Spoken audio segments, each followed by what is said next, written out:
Le sujet qui va nous occuper ce soir, c'est celui que j'ai intitulé « Dieu, la foi et les grands intellectuels juifs ». Pourquoi ce thème? Parce qu'il me semble que dans cette période qui sépare Pourim de Pessah, nous avons sous nos yeux différentes manières de lire la Bible. Nous avons la manière dans laquelle Dieu se manifeste par les miracles. C'est la période et la célébration de Pessah. Nous avons la manière où Dieu se fait être parlant. C'est la fête de Shavuot.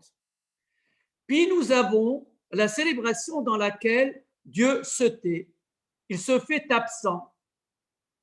Et dans cette apparence d'absence, Dieu laisse libre cours à l'imagination de l'homme pour l'admettre dans son monde ou pour l'en exclure ou pour en rester indifférent. Donc, différentes modalités de lire la Bible. Le silence, la présence manifeste par les miracles, et puis la présence par la parole, celle de la théophanie du Sinaï et du Décalogue. Mais les grands intellectuels juifs de tous les temps, et en particulier depuis le siècle des Lumières, sont restés, à notre avis, en dehors du monde de la foi, et leur judéité a été endossée, bon an, mal an, sur le mode de veille. Et c'est précisément cette interrogation qui est la mienne aujourd'hui, qui voudrait savoir pourquoi ces intellectuels juifs, qui avaient bénéficié, comme tous les juifs, d'un patrimoine immémorial, d'une grande valeur, pourquoi ces intellectuels juifs, pour la plupart d'entre eux, ils sont restés en dehors du monde de la judéité, des textes juifs et de la foi en Dieu, dans le Dieu d'Israël. Et pour réfléchir sur cette question, j'ai pris comme un cas d'espèce celui d'Einstein. C'est celui-là qui va nous servir de cible par rapport à notre réflexion de ce soir. Le hasard, disait Einstein, c'est Dieu qui se promène incognito. Une telle déclaration nous laisse penser qu'il était croyant. Mais en même temps, lorsqu'on lui posait la question sur sa foi, il répondait « Dites-moi ce que vous entendez par Dieu et je vous dirai si j'y crois. » Il mettait ainsi le doigt sur le malentendu latent existant sur le sens du mot Dieu et sur ce que signifie la foi pour chacun. Il disait encore, ce qui est incompréhensible, c'est que le monde soit compréhensible. Ce qui retient notre attention dans ces déclarations, et je n'ai pris que ces trois parce qu'elles me semblent assez significatives du rapport d'Einstein à la foi et à Dieu, ce qui retient donc notre attention dans ces déclarations, ce n'est ni l'aveu de sa foi, ni son absence de foi. C'est le fait que ces propos portant sur Dieu nous interrogent par la tournure qu'il leur confère, parce qu'il nous laisse imaginer la complexité de cette question et la nécessité de donner un contenu précis à chaque mot avant de se déterminer. Lui-même employait le concept de Dieu régulièrement dans ses lettres, et il avait une grande correspondance, et dans ses discours, et il en a fait beaucoup après qu'il ait participé à la fabrication de la bombe atomique. Lui-même donc utilisait le concept de Dieu pour évoquer, et je le cite, pour évoquer une logique profonde de l'univers, puisque vous savez qu'il était astrophysicien. Donc, Dieu, pour lui, c'était le nom qu'il donnait à cette logique profonde de l'univers. Il suggérait ainsi l'idée d'un Dieu créateur, au sens laïque de ce terme. Autrement dit, Dieu est identifié à un physicien de grand talent, ce qui n'a rien à voir avec le Dieu biblique, si ce n'est l'idée de toute puissance, que Rousseau d'ailleurs emploie également dans le contrat social lorsqu'il convoque différentes autorités pour savoir laquelle d'entre elles devrait nous imposer sa loi. Or, même cette notion dépend, la notion de toute puissance de Dieu, elle dépend elle-même de la lecture que nous faisons du récit biblique, en particulier des miracles et du récit de la création. Car nous pouvons décliner cette toute-puissance de Dieu dans le champ de la physique, ce qui correspond à la lecture littérale du récit de la création. Mais nous pouvons aussi la mettre en rapport avec le monde des idées et des valeurs, et c'est ce que je crois doit primer dans notre lecture de la Bible. Ainsi, compris, les miracles produits n'auraient pas pour fonction d'impressionner leurs témoins oculaires ou les lecteurs bibliques, parce qu'ils n'auront pas été produits à cette fin, mais par nécessité. Comme d'ailleurs le déclare Maïmonide dans le dernier ouvrage qu'il a écrit, c'est l'Épître sur la résurrection des morts. Et Maïmonide de nous dire que si Dieu a produit des miracles lors de la sortie d'Égypte, notamment les 10 plaies ou la traversée de la mer Rouge, ce n'est pas pour impressionner qui que ce soit, mais c'était par nécessité. Et en l'occurrence, pour contraindre Pharaon à libérer les Hébreux. C'est cette option interprétative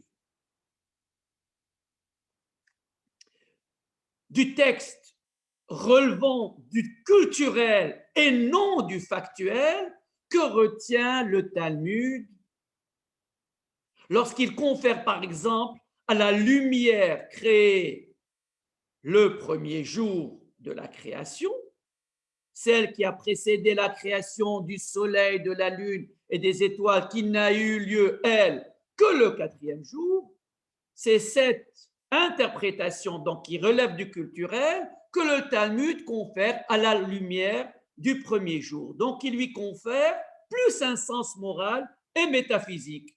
C'est ainsi, et j'explicite l'idée, c'est ainsi que pour le traité Chagiga, folio 12a, cette lumière a été si pénétrante qu'elle aurait permis à l'homme de voir le monde de bout en bout.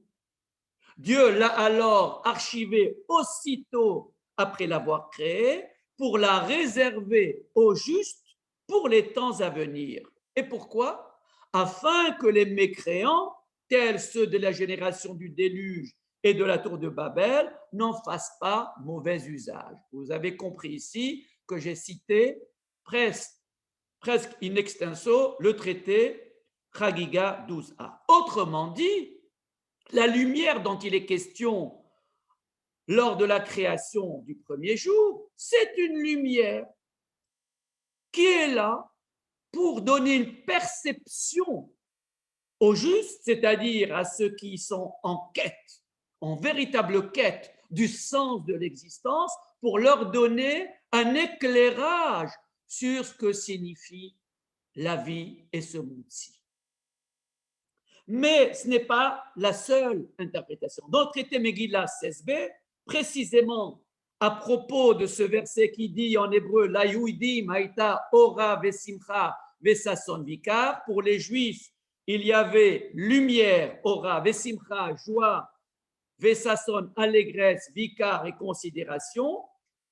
Le Talmud, donc le traité Megillah 16b, dit de cette lumière dont il s'agit que la terre au monde plus de luminosité et de clarté par la grille de lecture qu'elle nous permet de faire du monde. Pour le roi David, cette lumière, c'est celle qui permet de voir plus clair, selon le psaume qui dit, le psaume 36 qui dit Be'orcha nir'eor. Par ta lumière, nous percevons la lumière. C'est la lumière que Dieu épanche sur l'homme qui lui permet de percevoir le monde, non seulement le monde du réel, du concret, mais aussi le monde de l'imaginaire, de la représentation, du symbolique et du culturel de manière générale. Selon Maïmonide, cette lumière, c'est l'intellect. Et je le cite dans le tome 3, chapitre 52, il nous dit, c'est par cette lumière que Dieu nous observe et c'est par elle qu'il est toujours avec nous, nous enveloppant ainsi de son regard. Mais si nous nous référons tout bêtement au texte liturgique et notamment au dernier paragraphe de la Hamida qui commence par Sim Shalom, que nous dit-il? Il nous renvoie aux facultés mentales de l'homme ainsi qu'à ses vertus. Parce qu'il nous dit en hébreu Ki be'or panecha natata lanu Hashem Elokenu Torah vechaim ahava vachesed tzedaka verachamim beracha veshalom. Par la lumière de ton visage, tu nous as donné Torah et vie, amour et bonté, bienveillance et compassion, bénédiction et paix. Vous avez remarqué que cette lumière, si elle se réfère à l'intellect dans le terme de Torah, dans toutes ses autres déclinaisons, il s'agit surtout de vertu, amour, bonté, bienveillance, compassion, bénédiction, paix. Selon le traité des pères, Avot, dans la première Mishnah du 5e chapitre, Be'asara ma'amarot nivra haolam. Qu'est-ce que nous dit ce traité? Les 10 paroles de la création n'ont été nécessaires, selon cette Mishnah, que pour intimer à l'homme l'ordre de préserver le monde que Dieu a créé en investissant tant de mots. C'est-à-dire que Dieu s'est engagé en créant le monde par 10 paroles alors qu'il aurait pu le créer par une seule parole. Il y a ici une marque d'engagement, de confiance et d'espoir en l'homme. Il ne s'agit donc pas d'un récit comme le ferait un physicien. Toutes ces interprétations successives, aussi bien du Talmud que celles de Maïmonide, que celles du roi David, que celles du traité Avot, que celles que moi-même j'ai trouvées dans la Hamida, Sim Shalom, que tout le monde connaît, toutes ces interprétations montrent bien que la vocation du récit de la Torah consiste à délivrer un enseignement plutôt qu'à dresser un compte rendu factuel de l'histoire de la création ou plus tard du parcours des Hébreux. Mais revenons à Einstein. Revenons à Einstein pour relever sa conception du judaïsme. Il s'exprime clairement sur Dieu et sur la religion juive dans The God Letter, la lettre de Dieu qu'il a adressée en 1954, soit un an avant sa mort, au philosophe juif allemand Erich Güttning, qui venait de publier l'ouvrage Choose Life, The Biblical Call to Revolt. Je traduis en français, Choisis la vie, l'appel biblique pour se révolter, dans lequel Erich Güttning déclare que le peuple juif est un peuple choisi par Dieu et qu'il est unique au monde. Cet auteur avait envoyé un exemplaire de son livre à Einstein, qui était son ami, puisque les deux étaient natifs d'Allemagne et que les deux avaient émigré aux États-Unis, à New York.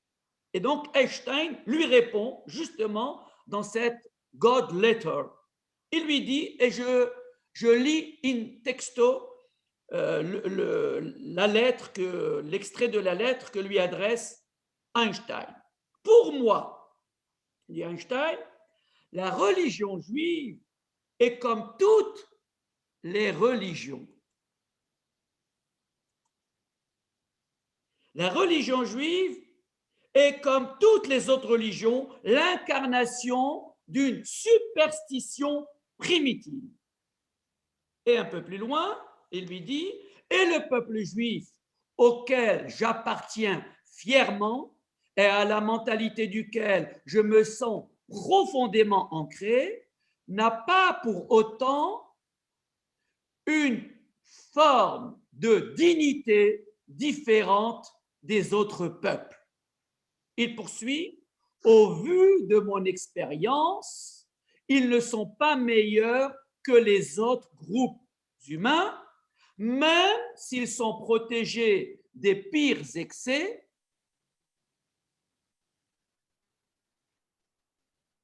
par leur manque de pouvoir. Et il lui explique encore, je le cite, le mot Dieu n'est pour moi rien d'autre que l'expression et le produit des faiblesses humaines. Et la Bible, un recueil de légendes vénérables, mais malgré tout assez primitives. Je vais peut-être redire ce texte parce qu'il est assez fort et contrasté. Je le recite. Pour moi, la religion juive est comme toutes les autres religions l'incarnation d'une superstition primitive. Vous avez entendu? Primitive, une superstition primitive. C'est d'ailleurs par ce même mot qu'il termine cet extrait, mais malgré tout assez primitive. Et le peuple juif auquel j'appartiens fièrement, donc retenez le terme de fierté, et à la mentalité duquel je me sens profondément ancré, donc il revendique cette judéité, son ancrage là-dedans, n'a pas pour autant une forme de dignité différente des autres peuples. Ne lui donne pas une dignité différente. Au vu de mon expérience, donc il s'agit de son point de vue, subjectif qu'il est, ils ne sont pas meilleurs que les autres groupes humains, même, concède-t-il, et peut-être parce que, s'ils sont protégés des pires excès par leur manque de pouvoir. Et il poursuit, le mot Dieu n'est pour moi rien d'autre que l'expression et le produit des faiblesses humaines, et la Bible, un recueil de légendes vénérables, mais malgré tout assez primitives. Mémorisez ce petit texte parce que nous allons le commenter. Donc, outre son point de vue qui reprend la thèse que certains anthropologues avaient émise déjà avant lui et que Freud, bien sûr, reprend lui aussi, ils sont de la même époque. Ce qui me semble être vrai et incontestable dans ses propos est valable aussi bien pour les athées que pour les croyants, c'est cette sentence que je n'ai pas encore citée et qui va clôturer mes citations d'Einstein, cette sentence qui dit « La foi aveugle dans l'autorité est le pire ennemi de la vérité ». Je répète, elle est d'Einstein, « La foi aveugle dans l'autorité est le pire ennemi de la vérité ». Einstein ne condamne pas ici l'autorité qui s'impose à nous en tant que telle, surtout si elle est légitime et qu'elle est fondée sur le savoir ou la bienveillance de celui qui la détient. Ce qu'il condamne, c'est la foi aveugle. La foi aveugle dans cette autorité et la condamne pour deux raisons. D'abord, parce que cette autorité nous maintient à distance. Cette foi dans l'autorité, elle nous maintient à distance de cette autorité, puisque l'esprit qui aurait pu tisser un lien avec elle y est absent. L'aveuglement de la foi, c'est lui qui est stigmatisée. Mais, deuxième point, pourquoi elle est intéressante, cette déclaration? Parce qu'il dit la vérité qui se révèle à nous, elle ne se révèle qu'en frottant et en limant notre cervelle avec celle d'autrui, qu'elle émerge, qu'elle se fait jour. Et donc, nécessairement, une fois aveugle, même dans une autorité qui, elle, est éclairée, cette foi aveugle ne nous mène pas à la vérité. Cette déclaration est salutaire pour le croyant aussi, et je dirais surtout, parce que l'obéissance aveugle à Dieu, à laquelle il attribue le pouvoir de le rapprocher de lui, puisque c'est là la vocation du croyant, lorsqu'il croit aveuglément en Dieu, c'est parce qu'il voudrait se rapprocher de lui.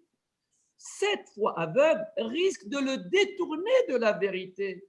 Et d'ailleurs, c'est le traité Avot que j'ai cité tout à l'heure dans le chapitre 2 qui le dit. Velo amaaretz chassid.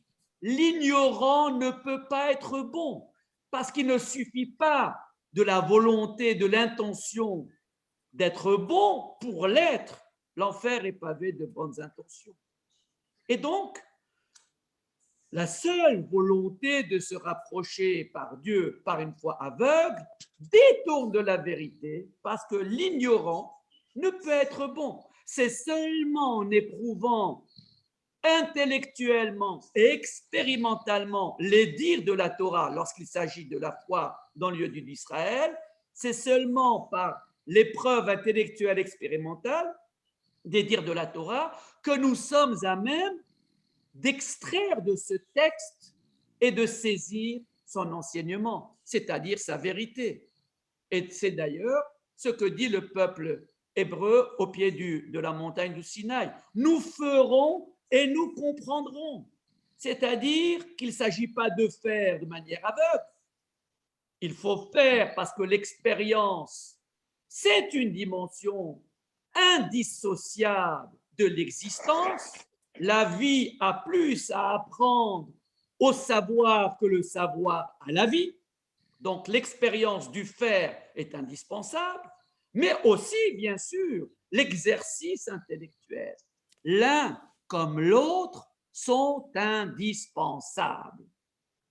Et cette tâche précisément de la compréhension, elle est dévolue pour le judaïsme à la loi orale et à ses commentateurs qui se sont succédés depuis la rédaction du Talmud jusqu'à ce jour, c'est-à-dire durant ces 15 derniers siècles. Donc, premier point, nous sommes tout à fait d'accord avec Einstein lorsqu'il dit « La foi aveugle dans l'autorité est le pire ennemi de la vérité ». La foi du charbonnier n'a pas sa place dans le judaïsme. Le judaïsme sollicite et exige de nous une foi éclairée qui passe par l'étude, la réflexion et la méditation, c'est-à-dire l'intériorisation. Quant à la judéité dont Albert Einstein se dit lié dans la Godletter, quand il déclare « Et le peuple juif auquel j'appartiens fièrement à la mentalité duquel je me sens profondément ancré », donc cette judaïté à laquelle il se sent lié profondément, il convient de savoir ce qu'il entend par cet ancrage et quel est l'objet de cette fierté. De quoi est-il fier?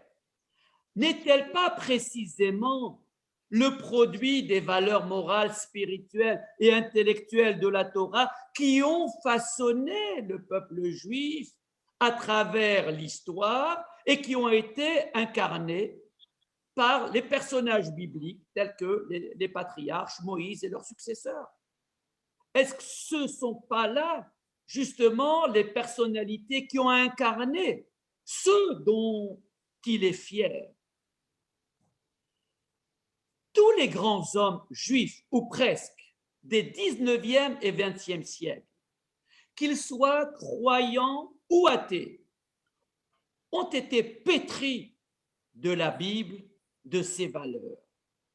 Et que les noms de Dieu et de la Torah aient été prononcés ou non au sein de leur famille, cette imprégnation de la Torah, de ce qu'elle représente, a traversé l'esprit et le cœur de toutes ces générations.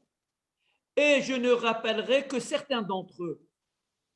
Je citerai d'abord Karl Marx, en ce qui concerne la philosophie politique, puisqu'il est l'auteur du Capitalisme, et Claude Lévi-Strauss, le père de l'anthropologie française, qui ont été tous deux petits-fils de rabbins. L'un, le grand-père de Marx, officiant à Trèves, juste à côté du Luxembourg et de Thionville, et le grand-père de Claude Lévi-Strauss à Versailles, rabbin à Versailles. Émile Durkheim, le fondateur de la sociologie française, à côté de Max Weber pour l'Allemagne. Il a été lui-même le fils du grand rabbin d'Épinal. Et son père était lui-même fils de rabbin depuis 8 générations. Freud, fondateur de la psychanalyse, était l'époux de la petite fille du grand rabbin de Hambourg, Isaac Bernays. D'ailleurs, rappelons la dédicace, injonction que Jacob, le père de Freud, lui a faite pour son anniversaire des 35 ans. Et d'ailleurs que Freud a exaucé à sa manière en écrivant son dernier ouvrage, L'homme Moïse et la religion monothéiste, en 1941. D'ailleurs, il a été publié de manière posthume. Qu'est-ce qu'il lui a écrit dans cette dédicace?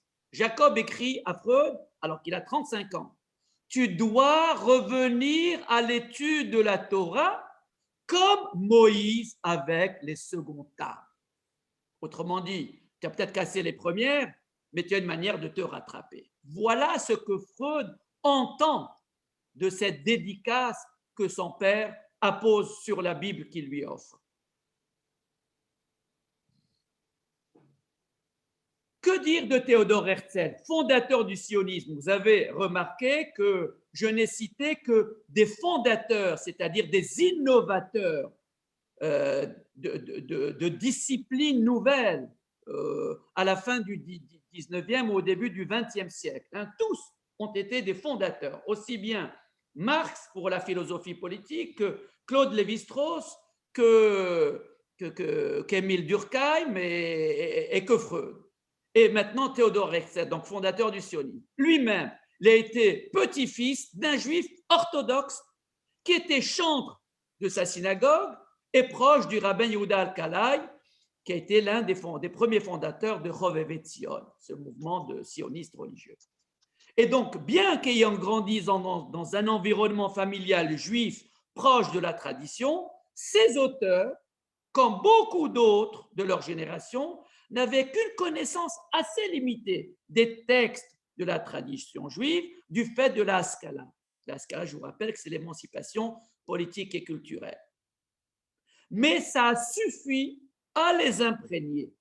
Et si nous ajoutons donc à cette connaissance rudimentaire du judaïsme, si nous ajoutons à cela l'antisémitisme ambiant qui sévissait en Europe durant ces 2 derniers siècles, nous comprenons alors leur résistance à découvrir davantage le judaïsme de la tradition de leurs pères, de leurs parents, de leurs grands-parents, et leur tiédeur à s'en réclamer. C'est précisément pour freiner le déclin de ce judaïsme et pour le faire connaître davantage que Vladimir Yankelevitch, Eliane Valency, Emmanuel Levinas ont participé activement à partir de 1957, c'est-à-dire à l'après-guerre, au colloque des intellectuels juifs de langue française. Ils voulaient remédier ainsi à l'ignorance des penseurs juifs qui étaient restés dans le giron du judaïsme ou qui l'avaient quitté, comme par exemple la philosophe Simone Weil, qui a écrit des pamphlets contre le judaïsme. Ou encore Henri Bergson, qui allait quitter le judaïsme en 1941.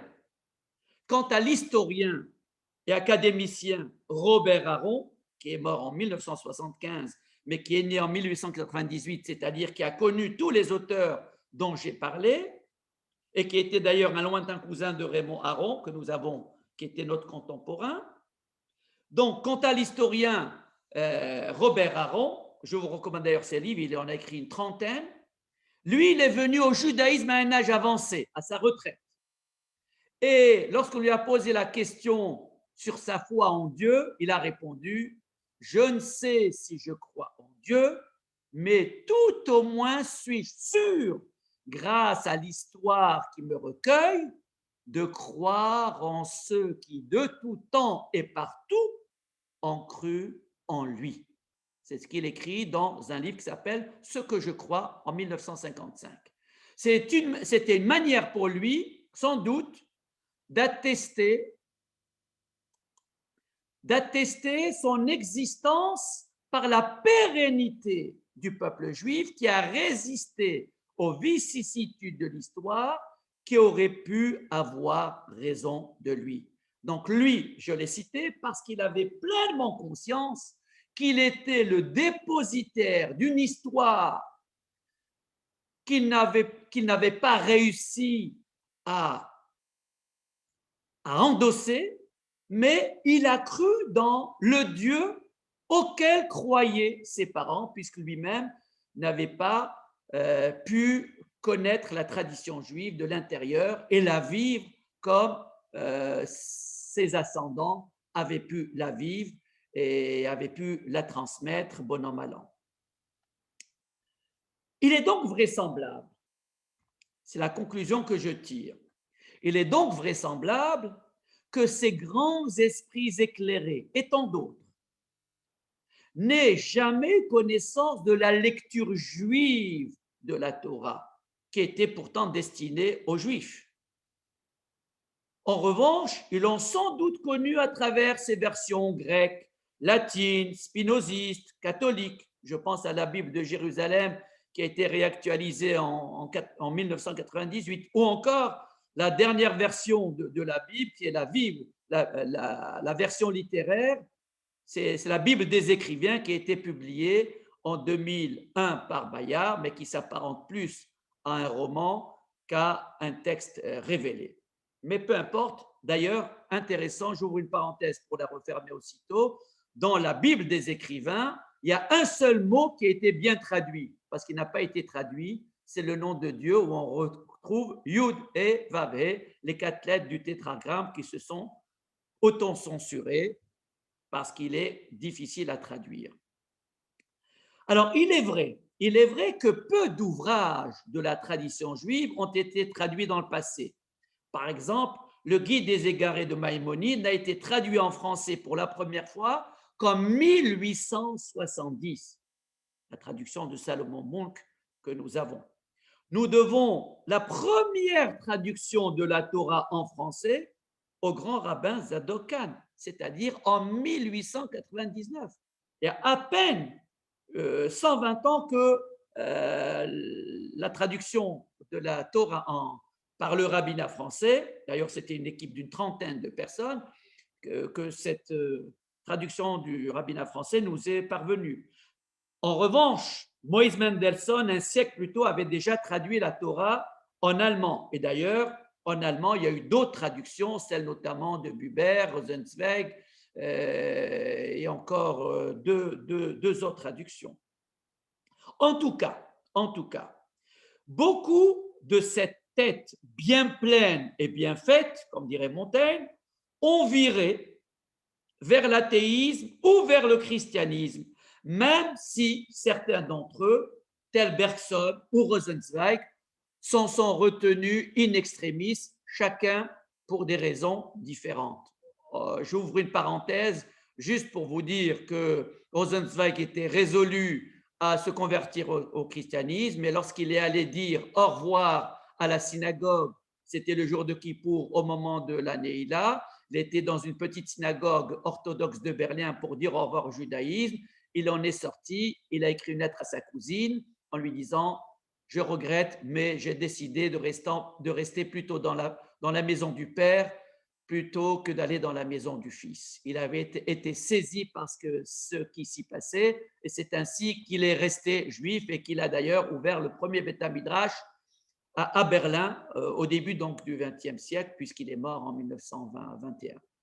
Et Bergson est resté juif tout simplement parce qu'en 1941, par solidarité avec les juifs, il a décidé de rester juif. Mais il était prêt à se convertir au christianisme alors que Bergson était bien sûr prix Nobel de littérature, je crois en 1927, qu'il était professeur à la Sorbonne, qu'il était adulé par ses étudiants et que c'est un esprit majestueux. D'ailleurs, je vous recommande tous ces livres sur la spiritualité. Je n'ai jamais rien lu d'aussi beau, par exemple, sur la joie et sur la spiritualité. Tous ces livres sont un régal. Mais visiblement, il connaissait très mal le judaïsme. Il faut dire donc que, mis à part certaines personnalités tels que Moïse Mendelssohn que j'ai cité, donc 18e siècle, Samson Raphaël, 19e siècle, ou Franz Rosenzweig, donc il est mort en 1929, donc jusqu'au début du 20e siècle. Donc, mis à part ces personnalités et quelques-unes d'autres, encore autres, il n'y avait pas beaucoup de juifs versés dans les études juives traditionnelles, capables de dialoguer et d'échanger avec les intellectuels juifs sécularisés en parlant la même langue qu'eux, c'est-à-dire celle de la modernité. Et c'est là que se trouve, me semble-t-il, une des raisons importantes, peut-être la plus importante, de la fuite de ces cerveaux juifs du giron de la synagogue vers celui des études académiques, marquant ainsi une rupture dans la chaîne de transmission qui avait perduré avant eux durant des siècles, tant que les murs du ghetto, en tout cas, étaient encore érigés.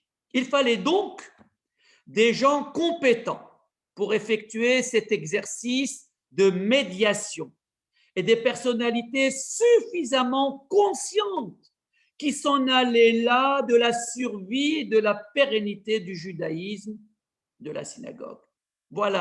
Voici comment Claude Lévi-Strauss, pour vous donner une idée de la rupture qui s'était opérée au début du XXe siècle, voilà comment Claude Lévi-Strauss décrit l'ambiance qui régnait dans la maison de son grand-père, qui était donc rabbin en poste à Versailles. Après avoir fait état de la désolation de la synagogue, qui, dit-il, semblait lui être naturelle, hein, je le cite là dans les Tristes tropiques.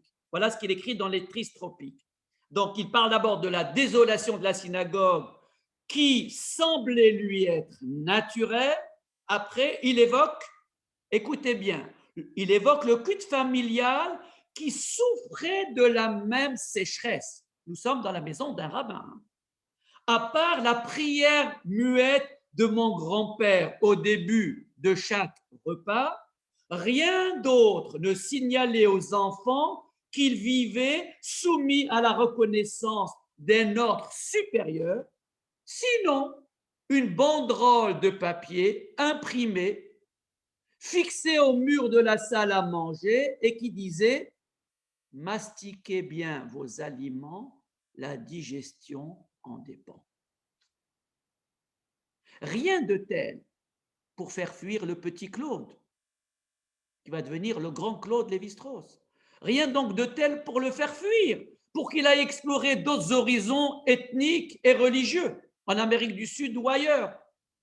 Heureusement qu'en France de l'après-guerre, des personnalités juives, certaines d'entre elles, ont pris l'initiative de publier, d'enseigner le judaïsme à partir de ces sources vives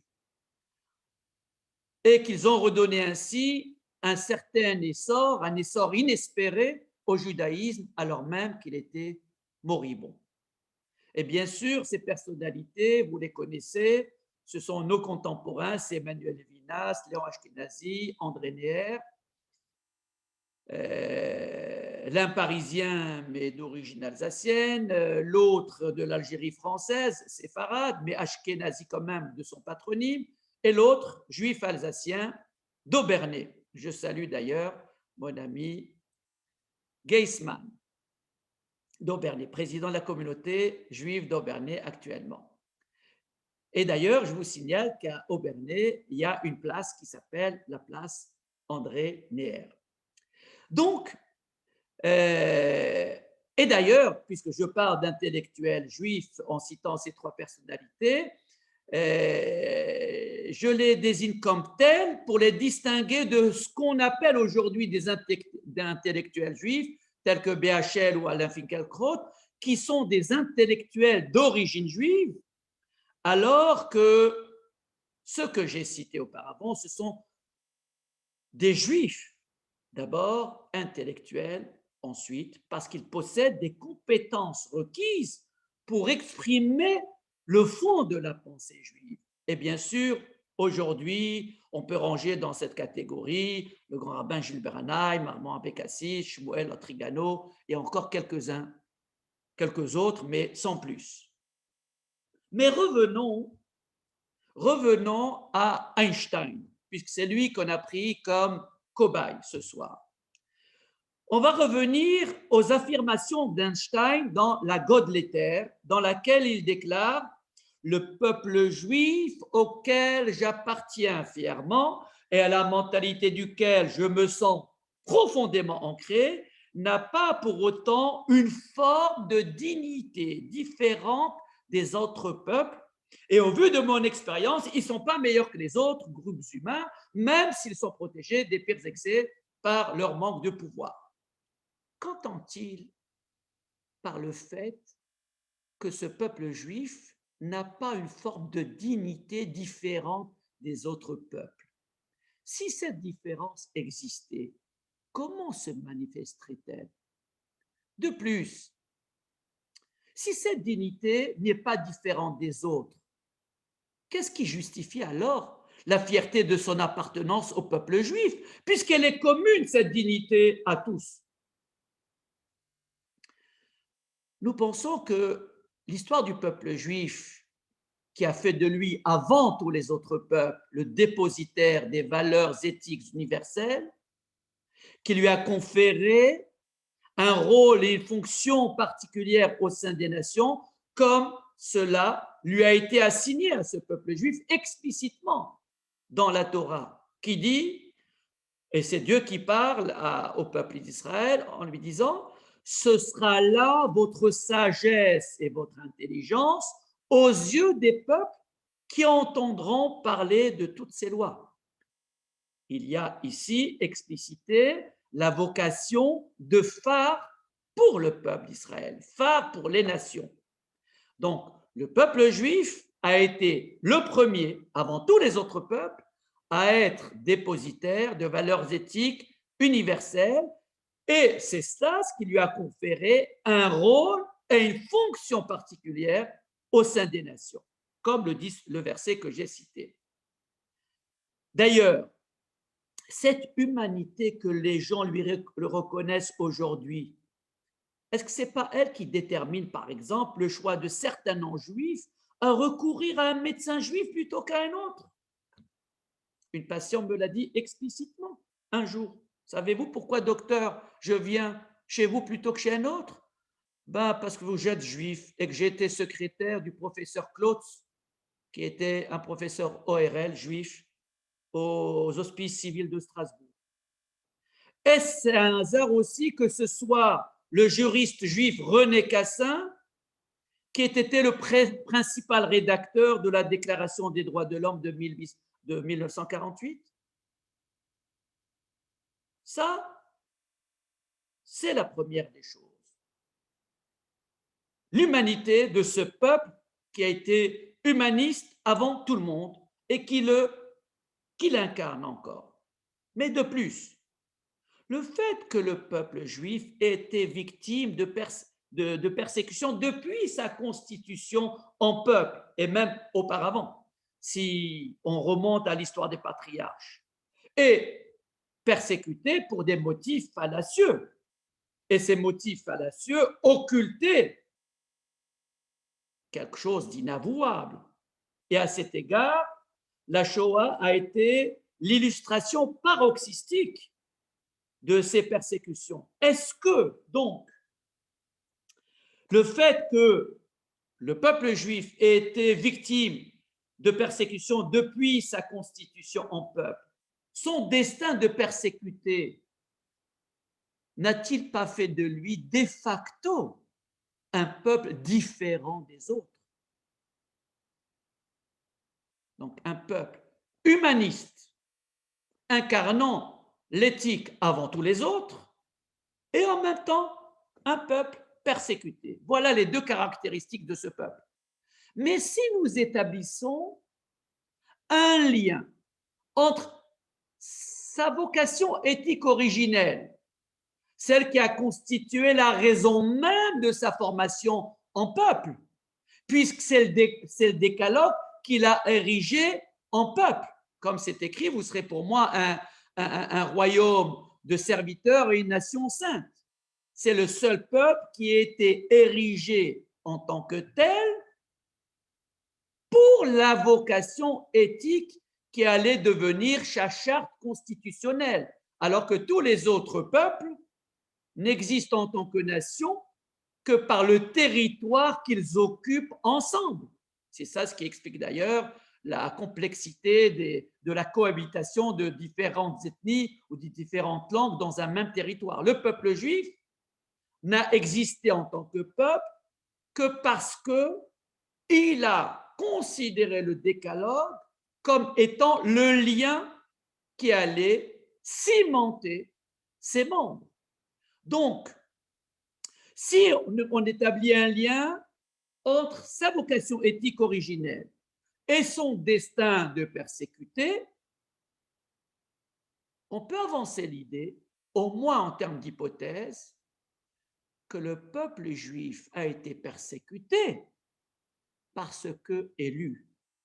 Et élu non pas par Dieu, puisque c'est quand même une certaine lecture de la Bible, mais il ne s'agit pas d'une élection par Dieu, mais par ceux-là même qui l'ont persécuté, puisqu'ils l'ont choisi comme victime et qu'ils se sont acharnés sur lui. Je répète cette idée, parce qu'elle est, me semble-t-il, inédite. Lorsqu'on établit un lien entre le rang singulier de ce peuple, qui était le premier à défendre la veuve, l'orphelin et l'étranger, lorsqu'on établit un lien entre ce peuple et son destin de persécuter, on peut avancer l'idée qu'il a été persécuté parce que élu, c'est-à-dire parce qu'il a occupé un rang que tout le monde lui a jalousé. Et élu par Dieu, certes, par ce rang qu'il a occupé, par cette fonction et ce rôle humaniste qu'il a incarné. Mais il a été élu aussi et surtout, je dirais, par ceux-là même qui l'ont persécuté, puisqu'ils l'ont choisi comme victime, pas par hasard.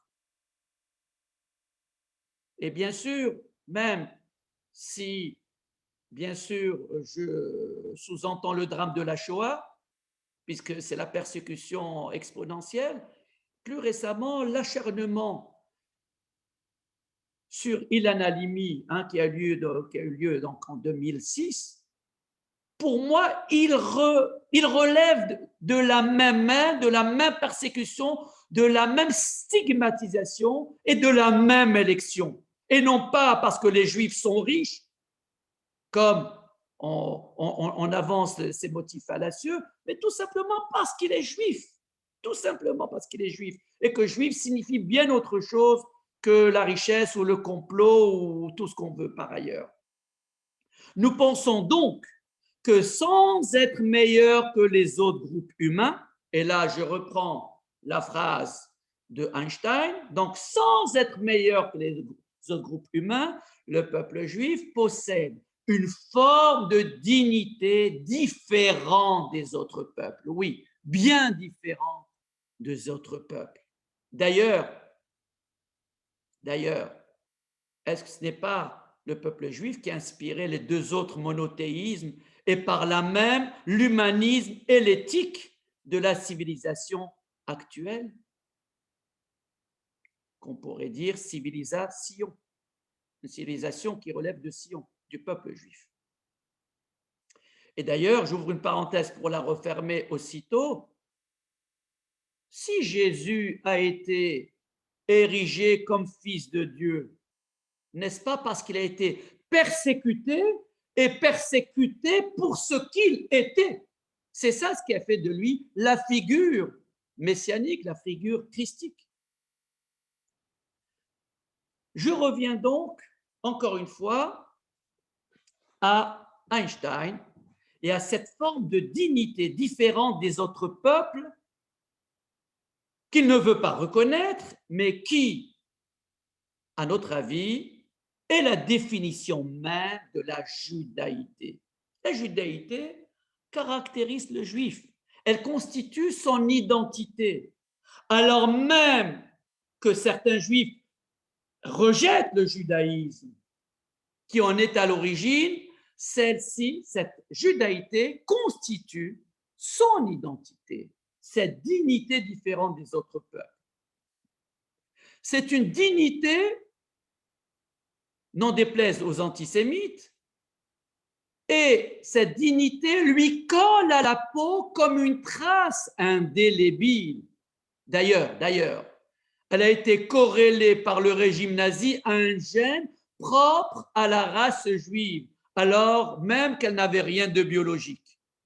C'est la preuve que dans le regard de l'antisémite, et dans ce sens, c'est un regard juif, il y a quelque chose chez le juif, dans sa judéité, qui lui colle à la peau et qui pour autant n'a rien de génétique ni de biologique.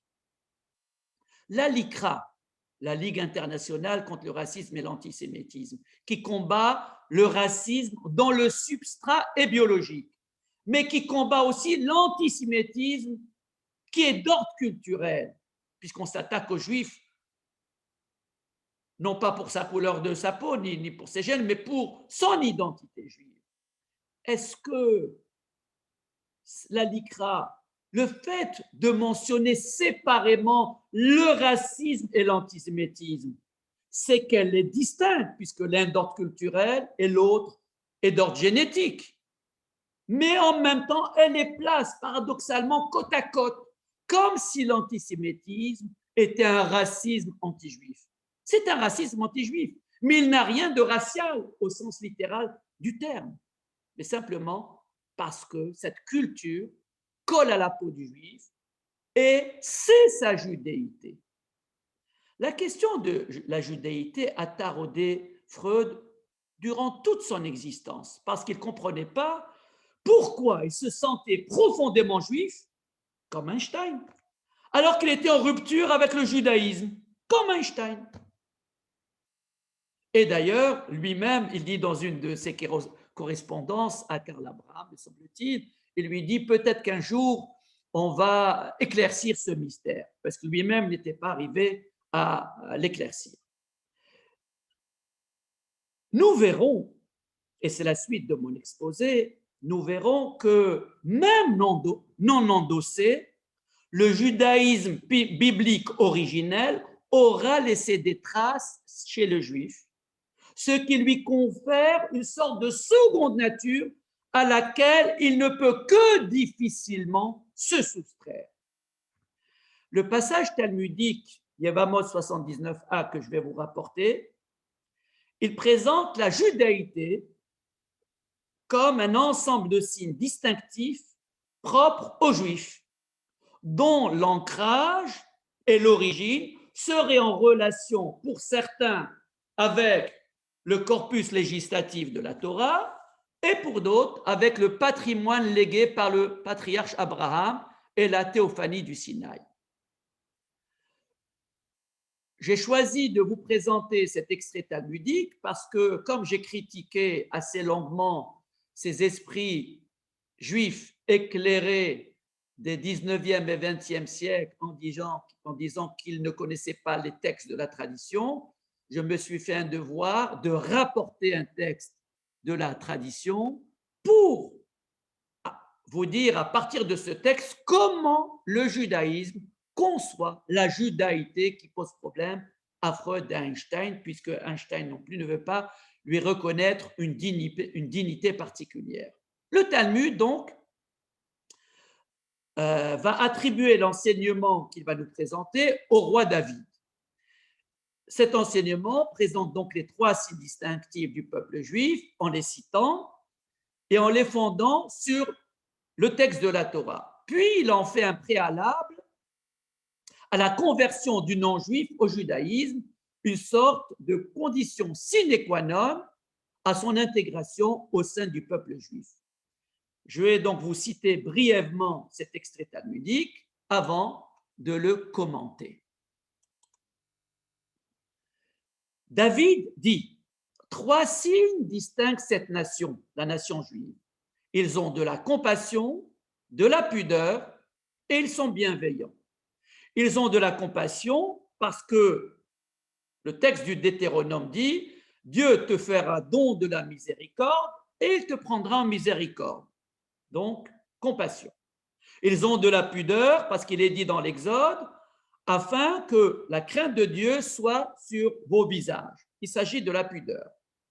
Et ils sont magnanimes, bienveillants, parce qu'il est écrit dans la Genèse que Dieu a pris en affection Abraham parce qu'il va ordonner à ses enfants, à sa famille, de pratiquer la bienveillance et la justice. Tzedaka ou Mishpat.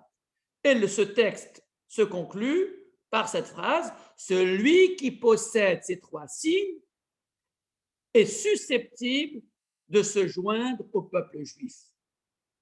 Sinon, non. Quel est le contexte historique dans lequel le roi David a été amené à parler de ces 3 signes distinctifs et à en exclure celui qui ne les possède pas? Le roi David a délivré cet enseignement après que les Givonim, une peuplade qui s'était joint à Josué lors de la conquête de Canaan, donc le roi David a délivré cet enseignement après que les Givonim aient demandé d'exécuter 7 descendants du roi Saül en représailles du mauvais traitement que le roi Saül leur avait fait subir sous son règne, soit 30 ans plus tôt. J'ouvre une parenthèse pour mentionner un point précis qui précède cet épisode, parce que cet épisode est introduit dans le livre de Samuel, dans le 2e tome de Samuel, le chapitre 21. Il est introduit par cette phrase. Et il y a eu de la famille durant 3 ans en terre d'Israël. C'est alors que David est allé consulter le pectoral. Et c'est le pectoral qui lui a révélé qu'il y avait un problème avec Saül. Et c'est là où il va donc demander aux Givonim de pardonner au roi Saül. Il tente sans succès de les apaiser et il finit par se plier à leurs exigences qui étaient celles d'exécuter 7 descendants du roi Shaoul, 2 de ses enfants et 5 petits-enfants dont les noms lui ont été révélés par le pectoral du Kohen Gadol. Et il a accepté même non seulement de les laisser lapider, mais aussi de laisser leur corps accroché sur des potences durant près de 6 mois, malgré le précepte biblique qui nous enjoint d'inhumer la dépouille des condamnés à mort avant que la nuit ne tombe. C'était là une des exigences de ces Givonim. Devant l'intransigeance donc de ces Givonim, David décide de leur interdire toute intégration au sein du peuple juif à jamais. À la différence de Moïse et de Josué, qui avaient repoussé en leur temps certains nouveaux convertis pour un temps limité, David décide ici de rejeter définitivement les Givonim, de leur interdire à jamais l'intégration au sein du peuple juif. C'est pourquoi, après avoir mis en avant les trois qualités qui distinguent le peuple d'Israël, David conclut son enseignement par cette règle générale qui exclut tous ceux qui ne sont pas dotés de ces trois vertus qui manquaient aux Givonim.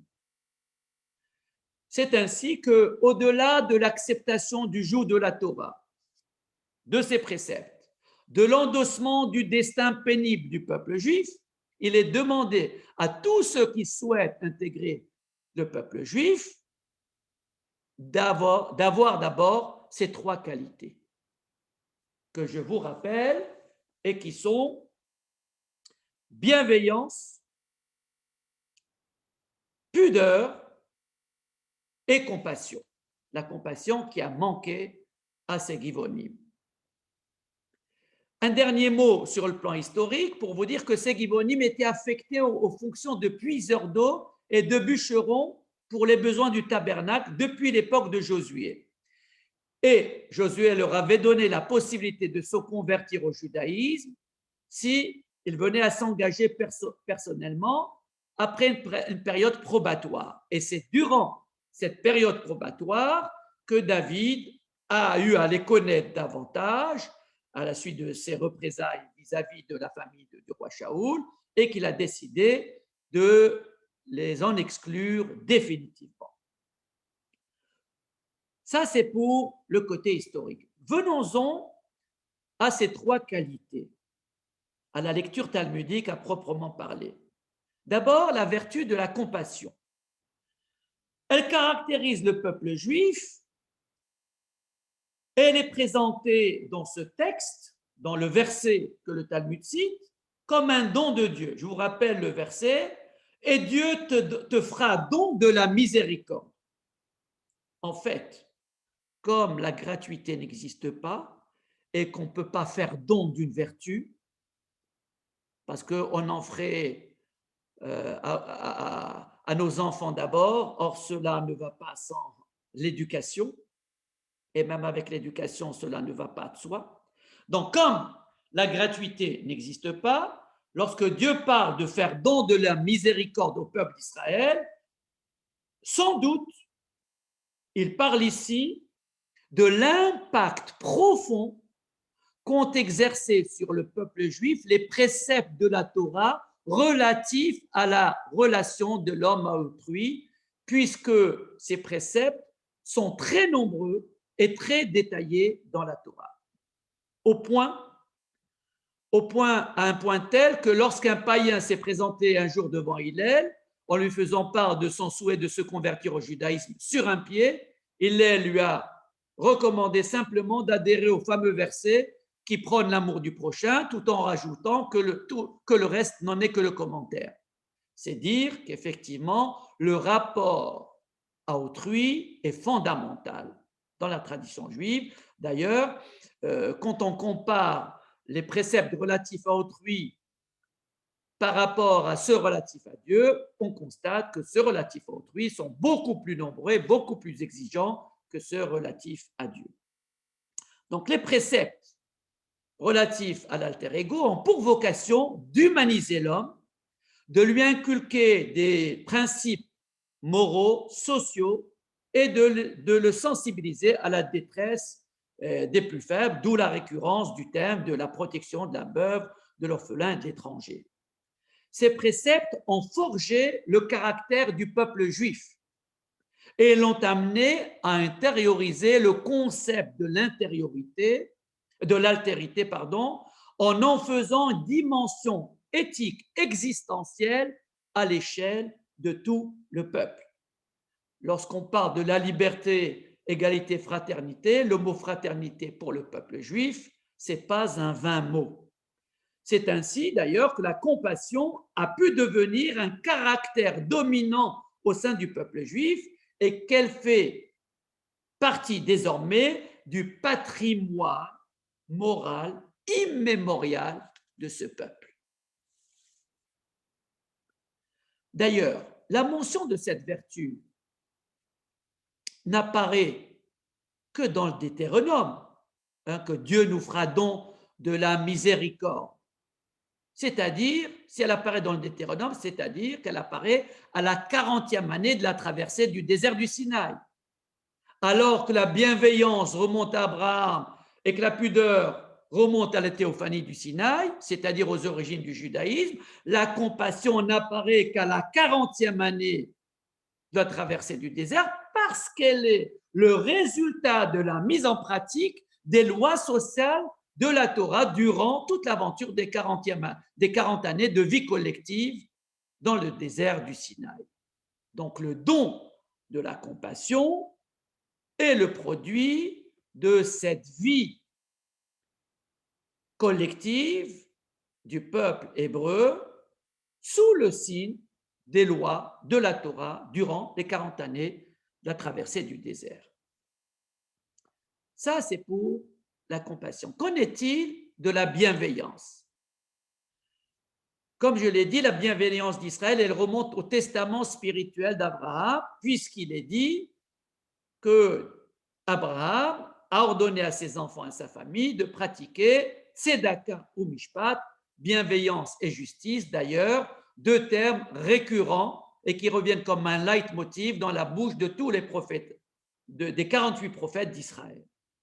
Ce verset intervient dans la Torah juste avant que Dieu ne décide de détruire Sodome. Il parle d'Abraham en disant qu'il est bienveillant et Abraham va plaider en faveur de la sauvegarde de la ville de Sodome, alors même qu'elle était mécréante, mais sans succès puisqu'il n'y avait pas d'10 justes dans cette ville. Lorsque la Mishnah Avot fait l'éloge d'Abraham, elle ne fait pas mention de ses prédispositions intellectuelles qui l'ont amené à devenir croyant, le premier monothéiste, ni de ses convictions religieuses, mais seulement de ses trois vertus. Elle parle de Aïn Tova, un bon œil, humilité et sobriété. Lorsque le Midrash fait l'éloge d'Abraham, il fait l'éloge de sa générosité en racontant que sa demeure avait 4 portes ouvertes, orientées aux 4 directions cardinales pour accueillir les voyageurs d'où qu'ils viennent. Sans la vertu, les idées et les convictions des hommes laissent place aux pulsions archaïques et égotiques. C'est pourquoi la vertu occupe une place centrale dans la tradition juive. La bienveillance d'Abraham est une vertu cardinale. La figure d'Abraham est associée non pas à sa foi en Dieu, mais à la vertu de la bienveillance. Le chesed, c'est Abraham dans les Sphirot. À l'époque de Moïse, les peuples de Ammon et Moab avaient été exclus de toute possibilité, eux aussi, ils ont été exclus de toute possibilité d'intégration au peuple juif. Pourquoi? Parce que, dit le texte, ils n'avaient pas fait preuve de bienveillance à l'égard d'Israël celui-ci a traversé le désert à proximité de leur territoire, puisque, dit le texte, ils ne vous ont pas proposé ni pain ni eau, c'est-à-dire les éléments indispensables à la subsistance de l'homme. A contrario, dit le même texte de la Torah, l'Égyptien peut être intégré à la 3e génération au peuple juif. Pourquoi? Parce que, précise la Torah, tu as séjourné dans son pays. Certes, tu as été esclave, tu as souffert, tu as été opprimé, mais tu as bénéficié de son poisson, de ses concombres, de ses oignons, de ses eaux et de ses melons. Nous voyons donc comment la bienveillance, ici la subsistance alimentaire, l'accueil, est une vertu cardinale.